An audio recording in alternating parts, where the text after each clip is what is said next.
is Brian, and this speech is for my persuasive speech for fundamentals of oral com. Here's my audience, Armand, Tijan, and Alex.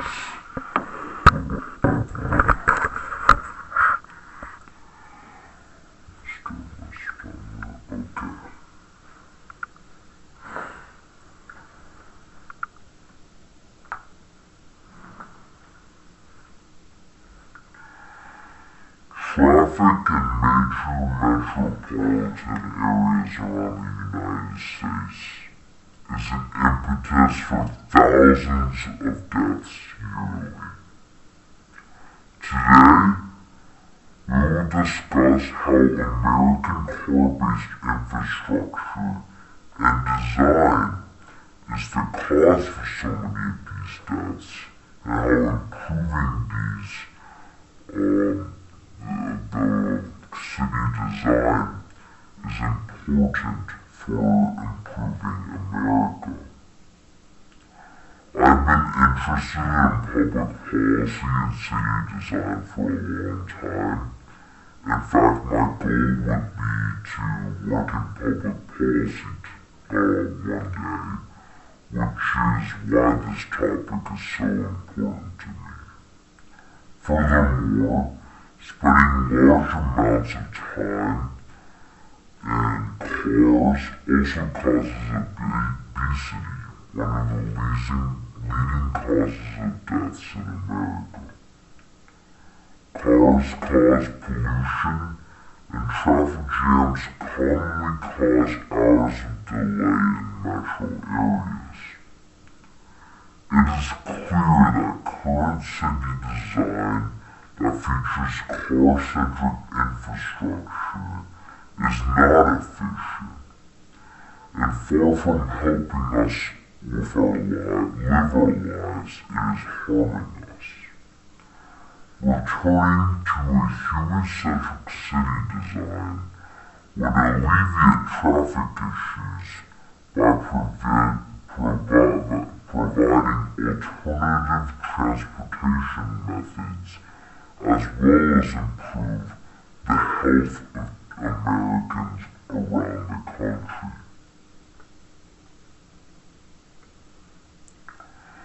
Many of you may not be familiar with how city design in foreign countries work, and why America is so unique, and how car-centric it is.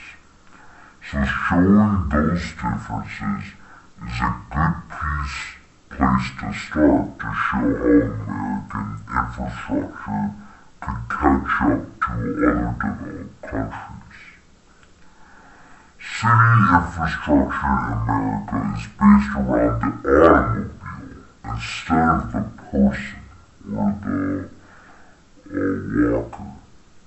This means that when civil engineers and planners create a city, they think of how design would affect cars and drivers before they think about planning for the pedestrians. Being a pedestrian in a city that cares about cars first is a dangerous predicament. In a 2024 article by the Institute for Transportation and Development Policy titled Better Together, Walkable Cities and Public Transport, over 1 million traffic-related deaths occur globally each year, with a majority of these victims being pedestrians. Human-centric infrastructure puts pedestrians first, meaning that automobile drivers need to be more mindful about how they drive, as they are not the ones that the infrastructure was made for. They are essentially made second-class citizens in of transportation, essentially. Automobile-centric infrastructure is not only a danger to pedestrians, but the environment is also a victim. The environment takes the brunt of the damage from a car-centric city. Cars are, in fact, one of the most inefficient modes of transportation in terms of energy and carbon emissions. With this inefficacy, climate change continues to grow as an issue. In a 2024 article published by the UN titled Transportation, over 2.2 tons of carbon emissions can be saved by switching from cars to public transportation per individual. Switching from cars to public transit has a massive impact on carbon emissions by making everyday transportation more carbon efficient, making the entire city less car-centric and energy-centric, promoting public transportation as well as walking and biking can make the reduction of carbon emissions even more pronounced. City planners can protect green spaces for generations to come by implementing more alternative transport methods and making them more viable than individual driving. Furthermore, pollution and low air quality has been an issue in large cities for decades. From New York to Los Angeles, air quality is consistently poor in measures. Much of this deterioration in air quality can be attributed to dense vehicle concentration.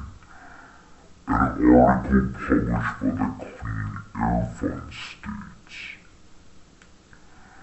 the link between health and car-centric infrastructure doesn't just stop at air quality, however.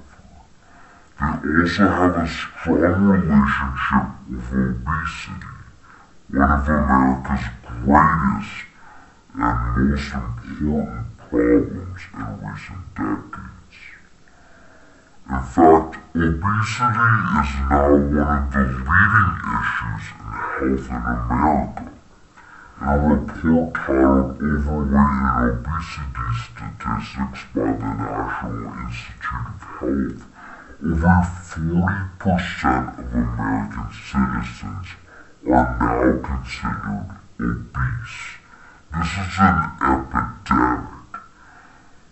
This growing issue within America can also be linked with city design as well as time spent in cars. Obesity rates within communities that are less car-centric and integrate walking as primary modes of transportation have significantly lower obesity rates than in the States. These communities can include metropolitan areas within Japan, Sweden, and significant numbers of Western European countries. Within Japan, for example, the rate of obesity, according to the Global Nutrition Report, is as low as 4.3%.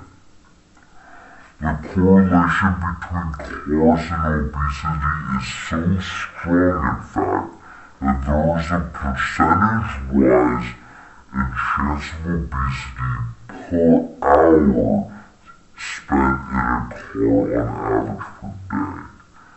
According to a report in the Journal of Preventive Medicine titled Obesity Rates with Community Design, Physical Activity, and Time Spent in Cars in 2022, it states that each hour spent in a car resulted in a 6% increase in chances of obesity.